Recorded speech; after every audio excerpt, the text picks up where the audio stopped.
In modern human history, we often hear names like Elon Musk, the man reaching for Mars, or Bill Gates, a symbol of global technology and philanthropy.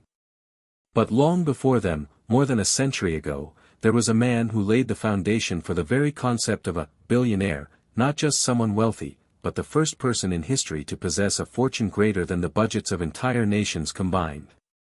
His name was John Davison Rockefeller.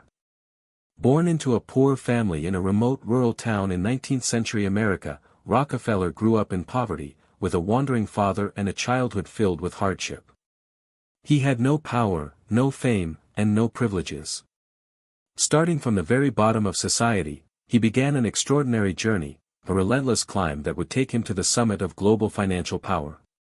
Rockefeller didn't just build Standard Oil, the most powerful oil empire of his time. He changed the way the world does business, the way companies compete, and even the way people give to charity.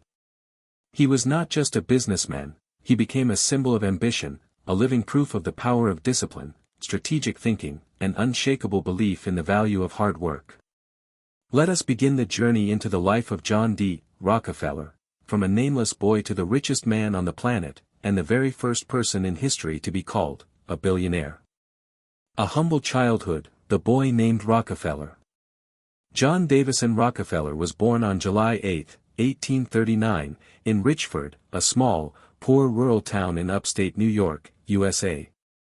It was a time when America was still largely untamed, many lands remained undeveloped, and people lived mostly by subsistence farming. Poverty was not an exception, it was the norm for most families. John's father, William Avery Rockefeller, was a peculiar man, one who did not pursue stability or a fixed profession. He was a traveling medicine salesman who often called himself a doctor, despite having no formal medical training. He roamed the countryside, knocking on doors, selling bottles of miracle cures that promised to heal everything from the common cold to heart disease. Many people called him a charlatan, a wandering peddler who survived on slick talk and clever tricks. Not only was he irresponsible, but William also lived a reckless life, indulging in affairs and fathering children out of wedlock. In contrast, John's mother, Eliza Davison, was a completely different figure, a devout, hard-working woman, strict yet full of compassion. She believed in God, lived frugally down to the last penny, and taught her children ethics, honesty, diligence, and careful money management. She once told John, "Hard work and prayer are the two things you need to overcome poverty." Rockefeller's childhood had no toys, no birthday parties, and no holidays. But the boy possessed an invaluable, invisible treasure, a keen sense of observation, a sharp ability with numbers, and a disciplined spirit honed every day. From an early age, John helped his mother plant crops, tend livestock, cut grass, and take produce to market. He learned how to bargain when buying seeds, calculate profits from each chicken, and keep meticulous accounts like a true bookkeeper. It was here that something unusual began to sprout, a passion for numbers. Unlike other children who wasted money, John did not squander a cent. While neighborhood boys enjoyed candies, wooden toys, or ran freely in the fields, John sat by the porch carefully counting each coin in his wooden box, recording it meticulously in his ledger. He even established his own little bank, lending money to relatives and neighbors with an interest rate of 7 to 10%, a reasonable figure for that time. John once said a phrase that not only reflected his character but also embodied a lifelong philosophy he followed. "I always tried to earn $1 and save 2. For John, every penny was the fruit of hard work. It had to be respected. It was a tool, a power, not for show, but to control one's destiny. By the age of 14, John was already earning money by digging potatoes, selling chickens, and keeping accounts for local farmers. At an age when many children still depended on their parents, John had his own income and a clear understanding of the value of financial independence. Despite growing up in hardship, John never saw himself as a victim of circumstances. Instead, he viewed poverty as an opportunity to train himself, to rise above, to be different. From this adversity, a cold, disciplined, and sharp Rockefeller was forged, prepared for an extraordinary journey that would shake the entire world economy. Entering the business world, the first paychecks. In 1853, at the age of 14, Rockefeller and his family moved to Cleveland, Ohio, a rapidly growing industrial city. Not long after, at age 16, he decided to drop out of school to find a job and help support his struggling family financially. It was a bold decision for a young man, but for Rockefeller, earning money and gaining real-world experience was the true school of life. After many weeks of knocking on doors, submitting applications, and being rejected countless times, John finally got hired as an assistant bookkeeper at Hewitt & Tuttle, a small trading company dealing in hay, grain, and meat. His first salary was $16 a month, a modest amount, but for Rockefeller, it was the first step into the real world of money, trade, and commerce. From his very first day in the office, John showed an unusual work attitude. He didn't talk much or try to show off intelligence, but he took extremely meticulous notes, treating every number as if it were a matter of life and death. While his colleagues worked carelessly, the young boy stayed late at the office, cross-checking ledgers and verifying every profit and loss entry. He taught himself to read invoices, contracts, shipping rates, and even human behavior in business. Rockefeller didn't just do what was assigned, he learned to think like a boss, managing risks, cutting costs, and maximizing profits. Every time the company negotiated prices with customers or suppliers, John observed and memorized every expression in subtle detail, like a student absorbing lessons from the best economics teacher. Within just 2 years, he became the chief bookkeeper, gaining a reputation as the man who never missed a single number. And importantly, while many spent their paychecks on personal pleasures, John continued to save nearly all his income. Every dollar was carefully recorded, every expense had a clear purpose. I treat every dollar like a seed. If planted right, it will sprout, grow leaves, and multiply into a whole forest. With that spirit, he began small investments, from buying cheap goods to resell, to partnering in short-term ventures. He watched the market closely, understood shipping costs and agricultural product conditions, and learned to always buy low and sell high. Everything was recorded and analyzed every night before going to bed. In 1859, at 20 years old, with his savings and a loan from his father, Rockefeller and a partner established their first company, Clark and Rockefeller, a commodity brokerage firm. This was the first cornerstone laying the foundation for a great financial empire. But what he did not expect was that in that very year, 1859, a historic event happened. The American oil industry was officially born when Edwin Drake drilled the first oil well in Pennsylvania. Rockefeller didn't know it then, but fate had already called his name. And from here, the real game was about to begin. Stepping into the oil empire, the beginning of power. In 1859, the same year Rockefeller established his first brokerage company, a geological and historical event shook America. Edwin L. Drake successfully drilled the first oil well in Titusville, Pennsylvania. A thick black liquid burst forth from the ground, black gold, and from that moment, America entered the oil age. But to most people, oil back then was nothing more than fuel for lamps. No one saw any great future in that foul-smelling liquid. Yet Rockefeller was different. With the keen eye of a financier, he saw in that oil power, unlimited profits, and a path to building a colossal empire. Fire opportunity in chaos. In the early years, the oil rush caused hundreds to swarm to drill wells. The scene was wild like the Wild West, oil gushed everywhere, prices were chaotic, quality uncontrollable, and accidents like fires and explosions happened constantly. Everyone wanted to get rich quick, and most lost their money just as fast. Rockefeller did not rush to invest immediately. He observed the market like a hawk from afar. He saw the real problem was not finding oil, but refining it, transporting it, and controlling the entire value chain. He knew crude oil was the raw material, but refining was the way to turn it into gold. In 1863, he invested in a small refinery in Cleveland, together with Samuel Andrews, a chemical engineer experienced in oil refining. The refinery operated efficiently, marking Rockefeller's first direct step into the oil industry. Brain a different strategic mindset. Unlike other oil players who only knew how to drill, sell, and make money, Rockefeller thought bigger. He optimized every stage, buying barrels cheaper, manufacturing parts himself, recycling byproducts, and negotiating better shipping rates with railroads. He also skillfully bargained for discounts on transportation, making it impossible for competitors to keep up. In 1870, he founded the famous company Standard Oil, a name that would later become a nightmare for the entire American economy. He gradually bought out other refineries, merged them, cut costs, and boosted efficiency and quality to unprecedented levels. Within a few years, Standard Oil controlled over 90% of the oil refining industry in the United States. Competition is a sin, Rockefeller once said. For him, monopoly was perfection. Dominating America and the world, Standard Oil, the unbeatable empire. When John D. Rockefeller founded Standard Oil in 1870, he was only 31 years old. But what he did afterward shook the entire U.S. economy. From a small refinery in Cleveland, Rockefeller quickly expanded, buying out or forcing the merger of numerous competitors. He did not accept competition, he swallowed the entire market. Oil drum a giant empire from black gold.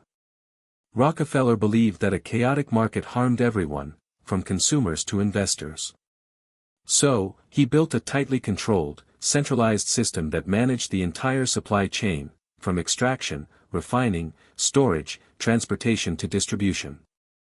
Standard Oil owned more than 20,000 oil wells, 4,000 tank cars, hundreds of refineries, its own oil ports, and a nationwide network of agents. Moreover, Rockefeller purchased railroads to control freight rates, dominating the entire oil flow from source to consumer. The prices Standard Oil set were so low that competitors couldn't keep up. But after rivals went bankrupt or were forced to sell, the company quickly monopolized the market and saw explosive profit growth. Fire competitors called him the Ghost. Rockefeller never made noisy public appearances in business. He acted quietly but precisely, sending negotiators to buy out competitors piece by piece. Journalists called him the invisible giant, while businessmen whispered, "Once Standard Oil sets its eyes on you, there is no way out." Standard Oil's expansion was so rapid that the U.S. government began to worry. Many newspapers and politicians accused him of monopolizing, strangling the market, bribing officials, and controlling Congress. In 1882, Rockefeller created the organizational model called the trust, a centralized management structure overseeing many companies under one board. This was the precursor to modern global corporations but at the time was seen as a legal loophole to maintain monopoly power. At its peak, Standard Oil controlled 90% of the refining industry, 80% of the oil transporting railroads, and had direct influence over the national financial system.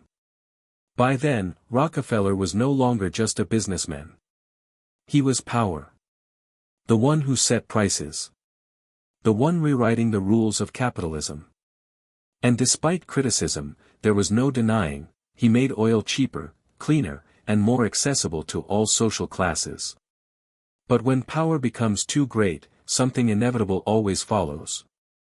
The legal battle, when the U.S. government declared war on Standard Oil. Standard Oil's excessive dominance inevitably provoked strong reactions from both society and the U.S. government. In the late 19th and early 20th centuries, the federal government began enforcing antitrust laws to limit the power of large corporations, with Standard Oil becoming the primary target. Balance scale the Sherman Antitrust Act and the fight against monopoly. In 1890, the U.S. Congress passed the Sherman Antitrust Act, aiming to prevent monopolistic business practices that harmed markets and consumers.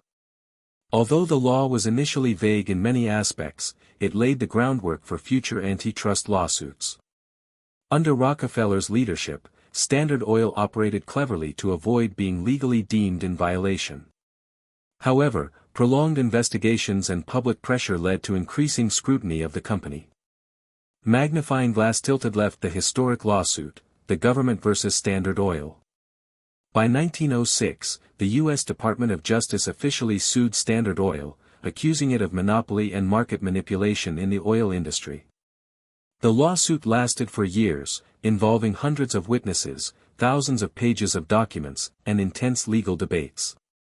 Rockefeller's lawyers argued that Standard Oil operated within the law, optimizing production and benefiting society by providing cheap and stable oil supplies. But neither the court nor public opinion was convinced. Scroll the historic verdict and the breakup. In 1911, the U.S. Supreme Court ruled that Standard Oil was a monopoly violating the Sherman Act and ordered the company to be broken up into 34 independent firms. This ruling marked a historic turning point in American law and economics. Although Standard Oil was divided, its successor companies retained leading positions in the oil industry, with many later evolving into major oil corporations such as ExxonMobil and Chevron. John D. Rockefeller, though witnessing the breakup of his empire, is still recognized as the founder of the modern oil industry and a pivotal figure in the Industrial Revolution. Glowing star legacy and influence. Rockefeller withdrew from daily business operations but remained an advisor. He shifted his focus to philanthropy, establishing scholarship funds, hospitals, research institutes, and setting an example of a socially responsible tycoon. His life is a testament to the power of will, persistence, and vision. From a poor boy in New York, Rockefeller became the richest man in the world, and his name still echoes as a symbol of power and influence in economic history.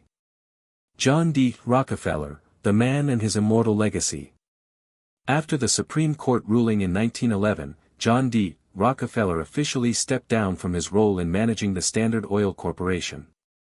However, his life still held many memorable chapters, not only in business but also in philanthropy and social contribution. Seedling life after the peak. In his 70s, Rockefeller devoted most of his time to family, research, and charitable activities. He became known for a simple and frugal lifestyle, quite different from the flashy image of a typical billionaire. Despite being one of the richest men in the world, Rockefeller constantly reminded himself of the values of humility and gratitude.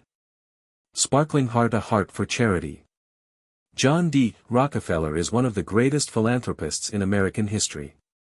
He donated hundreds of millions of dollars, equivalent to billions today, to build universities, hospitals, research institutes, and social organizations. Some notable institutions he funded include University of Chicago, Rockefeller University, a world-leading medical research center, Rockefeller Foundation, a charity foundation aimed at improving global health, education, and community development. He believed that wealth should be used to serve the community and promote human progress. Books. Life lessons. Rockefeller's life offers many valuable lessons. Perseverance and determination. From a poor boy, he continuously learned and worked hard to change his destiny. Strategic thinking. He not only made money but also built a sustainable system controlling the entire value chain.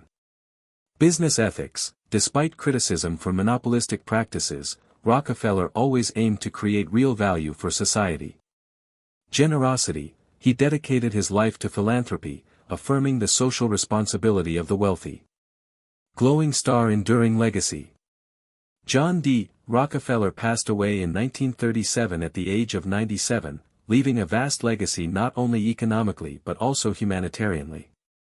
He paved the way for the modern oil industry and became the archetype of the American capitalist in the new era. His name remains synonymous with the power of will, vision, and compassion, inspiring generations of entrepreneurs and leaders worldwide. The journey from a poor boy to the world's first billionaire is not just a story of money and power but also a testament to human strength in changing fate and building a better world. John D. Rockefeller is a vivid testament to the power of will, perseverance, and visionary thinking ahead of his time. From a poor boy with less than a penny in his pocket, he became the world's first billionaire, laying the foundation for the modern oil industry and new rules of global business. His story is not only a lesson in wealth creation but also a reminder of responsibility and compassion, that the power of wealth should be used to help build a better world for everyone. If you find this story inspiring, don't forget to like, share, and subscribe to the channel so you won't miss other fascinating success stories. Let's explore and learn from extraordinary people who have changed the course of human history.